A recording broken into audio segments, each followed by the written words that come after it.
ஒரு பொண்ணுக்கு மஞ்சள் பூசிக்கிறதும் முடி அழகா அலங்காரம் பண்ணிக்கிறதும் நல்லா அழகா சேலை பட்டு சேலை உடுத்திக்கிறதும் அழகு கிடையாது. அவளுக்கு கல்வி தான் அழகு. இல்லைன்னா வீட்டை விட்டே அவள் வெளியில வர முடியாது. ஆமா, வீட்டை விட்டே நீ வெளியில வர முடியாது.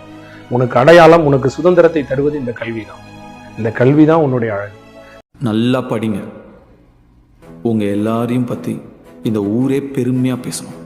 உனக்கு படிப்பு எதுக்கு அப்படின்னு கேவலமா பேசினவங்க, உன் அந்தஸ்தை பார்த்து அவமானப்படுத்தினவங்க, பெண் குழந்தைங்க பிறந்தது கல்யாணம் பண்ணிக்க மட்டும்தான் அப்படின்னு நினைச்சவங்க எல்லாரும் உங்களை பத்தி பெருமையா பேசணும். உங்களை பார்க்கணும்னா அப்படி தலை நிமிந்து தான் பார்க்கணும். ஜெயிக்கிறதும் தோக்கிறதும் ஓந்தேரு தாண்டா இருக்கு. ஜெயிச்சிருவல்ல சாமி, ஜெயிச்சிருடா.